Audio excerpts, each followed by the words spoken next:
start.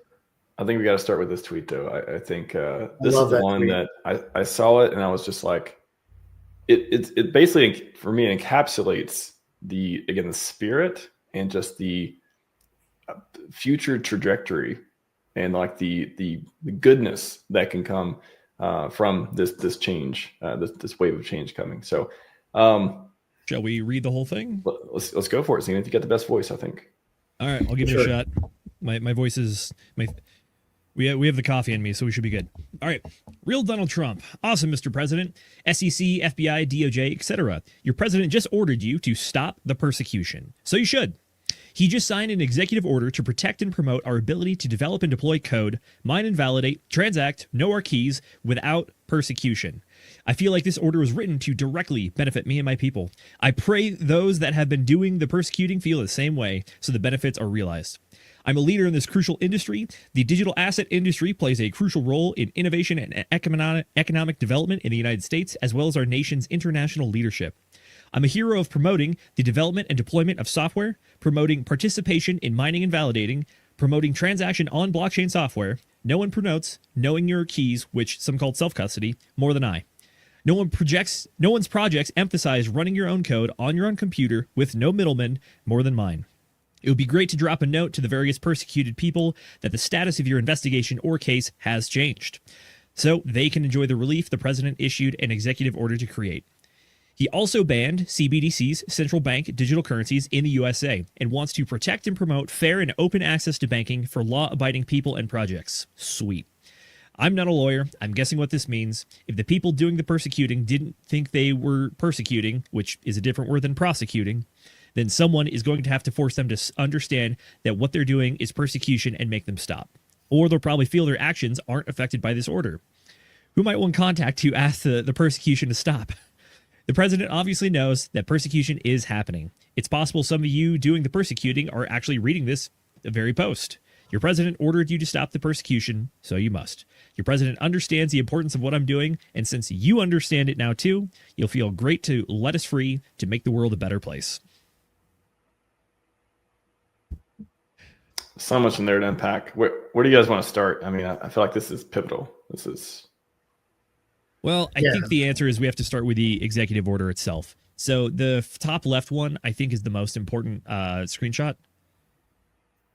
Or we can just go right to the source material. I like that too. Yep, here we go. So section 1, we can just, we'll just scroll down a little bit. So if you notice, this is actually from the desk of the White House. Strengthening American Leadership in Digital Financial Technology, January 23rd, 2025 Executive Order. So, third paragraph. Item line number 1, section 1, protecting and promoting the ability of individual citizens and private sector entities alike to access and use for lawful purposes open public blockchain networks without persecution, including the ability to develop and deploy software, to participate in mining and validating, to transact with other persons without unlawful censorship, and to maintain self-custody of digital assets. This is not something that got buried down in the depths of this article on page 37. No. This is item 1.1. This is the first thing. And the thing they're talking about is stopping persecution against people trying to run and develop software or public blockchain networks. This is shouting it from the rooftops right here, folks.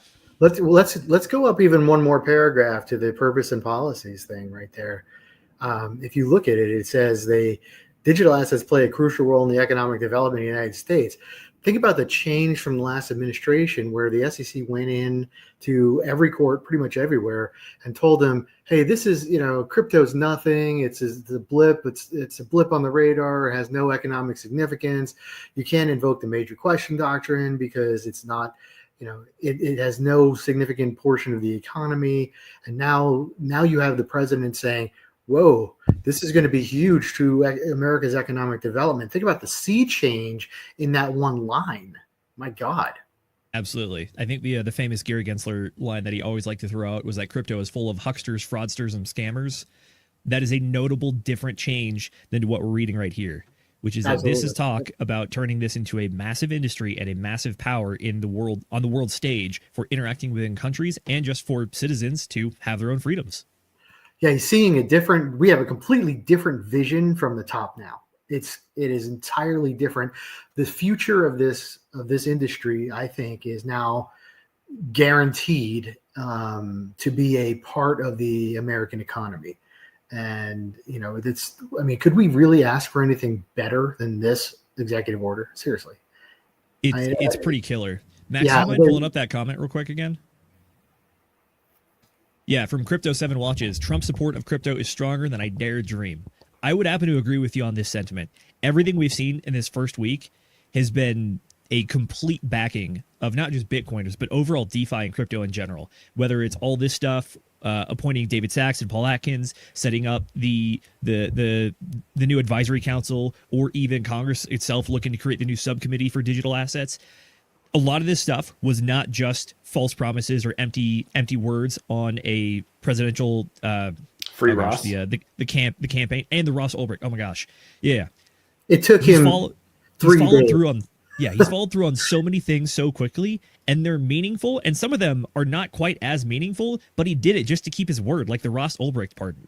Like, he's gotten a lot of flack from people regarding that one, but at the same time, the people that know the merits of the case understand that was a terrible, terrible case. But also at the same time, it's like, he didn't have to do all this. He didn't have to go so hard. He could have had many other priorities, but these are the priorities. So I'm genuinely surprised and very, very happy to see it. Same here. I mean, look how government normally works. Like, okay, you know what? We're going to get in and we're going to create a task force, or we're going to do this or whatever. And then, 3 months goes by, and, maybe somebody starts talking about it. And, there's interviews and, on CNN and whatever the hell else, like, when are you going to get to that or whatever?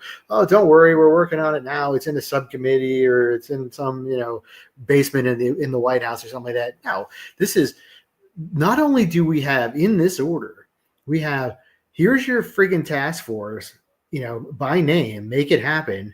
Here's your people that I want, but you have 30 days to get this done.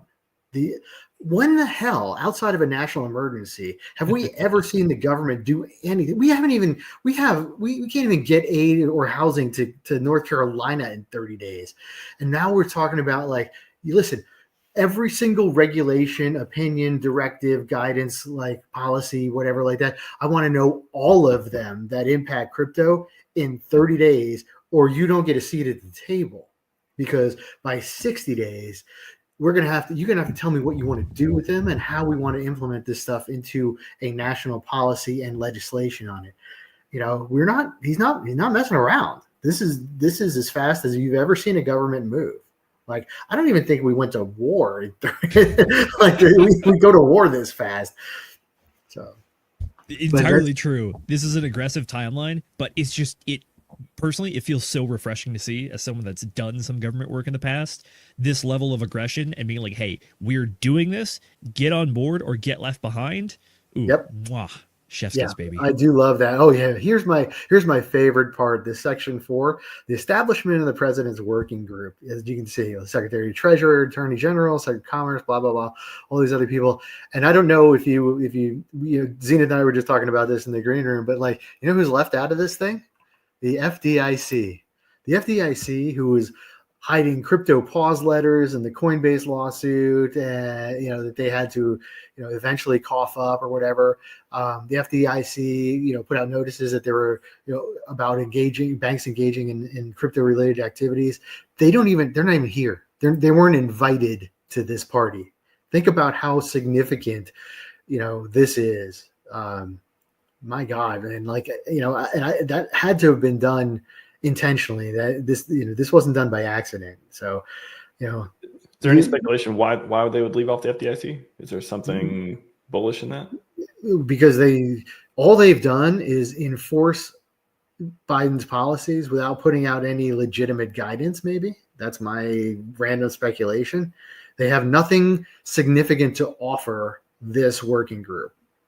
If David Sachs was going to put together a group and recommend people in it, if the FDIC was doing something useful or beneficial towards, future policy, I think you'd see it. But, if your entire agency is out there just to kill, kill your an industry versus, using choke point 2.0 or threats or whatever, maybe you don't get to play nice later on. Very true. At the same time, though, I think it's a good board of people, assuming that everyone can get on board with it. It doesn't have to be the exact people that are specified on this. It does say including the following officials or their designees. So these teams can also appoint people who might be under their care that know a little bit more about crypto than, like, I don't know, the Attorney General himself or the Secretary of the Treasury. Either way, though, I think Trump's picks this time around are going to be a lot better than Trump 1.0. But at the same time, it's more stuff where it's just like a little bit of flexibility to help it out. I think is always a good thing here. Absolutely, yeah. I'd like to see some industry leaders in there too, you know? Absolutely. 30 days. 30 days. 30 days is insane. Yeah, baby. It's insane. I don't even think we have these people confirmed yet. Like, and they got 30 days. So they'll be working some weekends, maybe. Yep. 60 days of this order, each agency shall submit their recommendations with respect to whether each identified regulation, guidance, order, or other items should be rescinded, modified, or other regulations adopted into. Man, they know how to write words very, very well, don't they? That they do. Within 180 days, working group shall submit a report to the president through the APP, which shall recommend regulatory and legislative proposals that advance policy established in the order. So, yeah, break down the 60. 30, 60, 180 day, like, are we expecting something to actually happen in 180 days?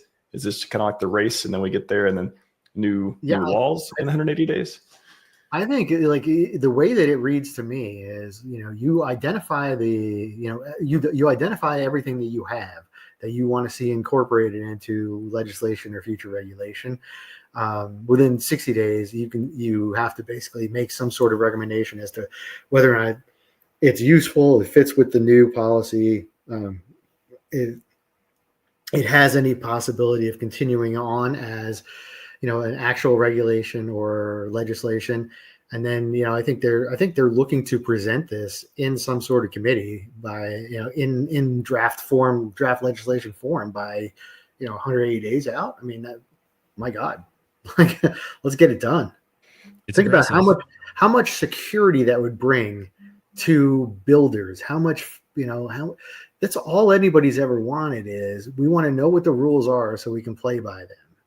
And for sure, the SEC has spent years saying we don't need to put out rules. We don't have to put out rules. Just abide by Howie. And, you know, and obviously that has been just dramatically bad for defendants who, you know, try to comply, try to ask for guidance or whatever. And the SEC tells them, I don't need to give you any further guidance. You have everything you need. You know, since that didn't work, you know, the SEC had every opportunity for years to issue stuff. I mean, Coinbase had to sue them to try to get them to do rulemaking, you know, and even the courts are like, yeah, I can't really force an agency to do rulemaking. Do you know who can? The head of the agency. That's who can do it. Like, so if Trump appoints somebody as the head of the SEC, the chair of the SEC, you can be damn sure that you're going to start seeing some, you know, rulemaking guidance. Well, that's a great point too. So who can the executive, you know, can the president? How much influence do they have over the agency? How does this? You know, I know Zenith's like, talk about Chevron. Like, how does how does this whole thing? How can we get stuff done if the agencies aren't, you know, on board all the time? Oh, I think we're going to see, you know, I think Trump 2.0 looks remarkably different than Trump 1.0. Don't forget, like, let's take another perfect example right now. He wanted the JFK files released when, you know, in the last year of his presidency, and everybody told him, no, we can't do it. It's going to take forever. It's got to go through this, you know, these 120 step process in order to declassify these things from 1963, for Christ's sake. And then so they just kept, you know, holding on to it, not doing it or whatever. And then, you know, and then they ran out the clock. I think Trump 2.0 looks a lot different in the sense that you're going to declassify this shit on day one. And if you don't get it done in the first, you know, you got 2 weeks. And if you don't get it done in those 2 weeks, the next guy I appoint is going to get it done. And so I think we've seen the end of Trump's essentially like relying on long-term government employees to tell him what can and can't be done and how. I think he's finally realized that he's the executive. He's in charge of, and if we're gonna go with the unitary executive policy or the unitary executive theory, which basically says that we have one executive in charge of the executive branch, and everybody else better do what the executive says. That's kind of the way the Constitution's written. So why not take advantage of it and just start, making shit happen that, we voted for this. We knew what was coming. We knew what we wanted, and a majority, 312 electoral votes says, this is what we wanted.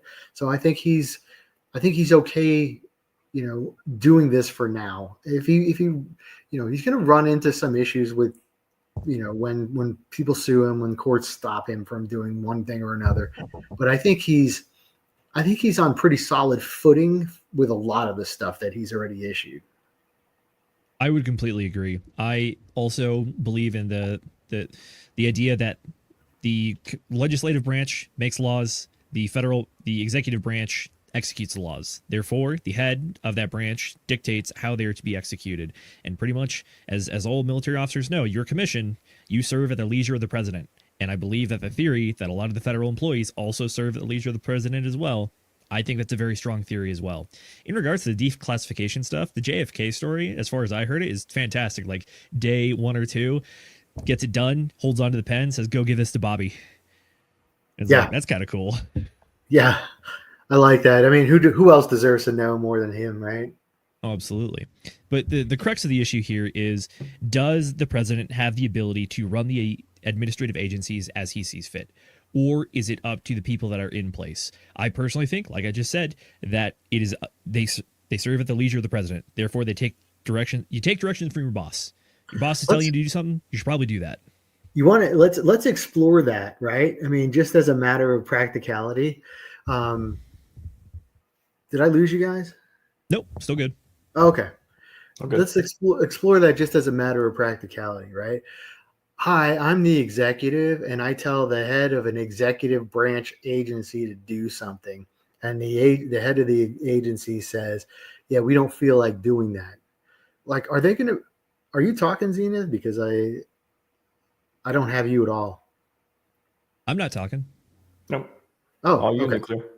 Okay. The floor is yours, sir.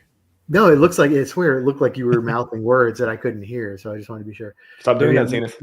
Maybe my stream is slow or something. I don't know. But anyway, as a practical matter, how does the agency, what are they going to do? Sue the president?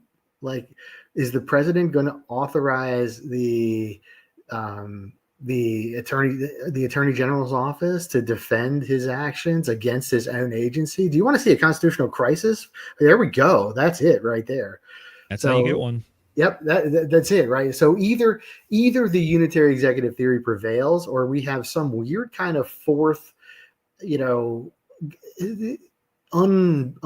bureaucrat, run branch of government that has some sort of standing to oppose the president's wishes in the executive branch. It doesn't make any sense, right? So I think we have to get. I think this is going to be very interesting because he's going to do a lot of pushing, and there's going to be some pushback. But I'd like to see the termination.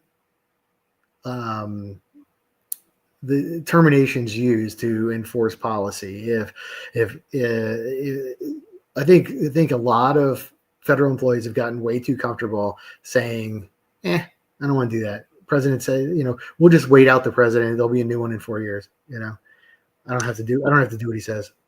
That is the fundamental challenge with this, is that it doesn't even require that the people inside of the agencies have to directly look at your boss and say, no, I'm not going to do that.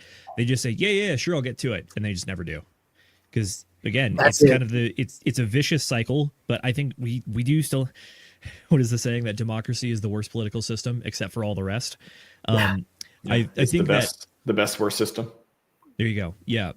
Our system has flaws. One of those flaws is that the actual head of state changes theoretically every 4 years. And internally, the legislators change every 2 years as well.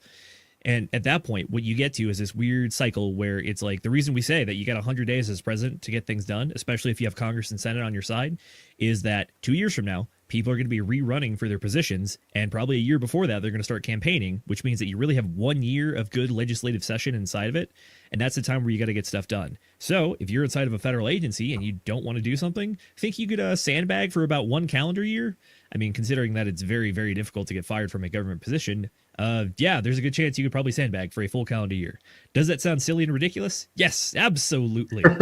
But it's possible. Very. Yeah, they know how to play the system. Before we move on to, I wanted to get to another thing that people demanded, voted for, implicitly at least, prohibition of CBDCs. Are they gone? Is this, what is this one about?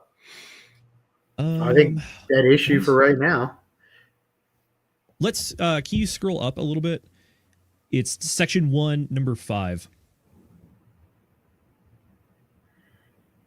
Yeah, there we go. So section 5, section 1.5, taking measures to protect Americans from risk of central bank digital currencies, which threaten the stability of the financial system, individual privacy, and the sovereignty of the United States, including by prohibiting the establishment, issuance, circulation, and use of a CBDC within the jurisdiction of the United States. So this, again, gets to the core of it. Also, if you are not following NuclearHerbs on Twitter, go follow him. He just posted a video that's about a 6-minute interview with David Sachs, who's the new chair of the Crypto Advisory Committee. This is one of the things he talks about with CBDCs, is that the idea of having a digital dollar is not a bad thing because we have stablecoins, and that's good. Having a US dollar-backed stablecoin, I think, has its merit and absolutely is worthwhile. What you're referring to with the CBDCs is that you have effectively the worst form of fiat currency, because instead of being limited by the physical amount of paper to print stuff, you're limited by the number of zeros you can type into the keyboard to circulate the supply. And then on top of that, you can also institute controls on that thing, like, I don't know, theoretically a negative interest rate to avoid people saving and encourage people to spend money as they're fond of messing with the monetary system. The point of central bank digital currencies that's really nefarious and kind of immoral, in my opinion, is the idea that it's centralized control of something that just be changed just on a whim. And it's so easy to do and so simple. And we've seen time and time again all throughout history that governments and people in power love messing with the money supply. So why would this be any different? So if you can keep the ring out of Sauron's hands in this case, you're theoretically going to have a better outcome. So blocking it here, I think, is well worthwhile, especially at the federal level. That's the main purpose here.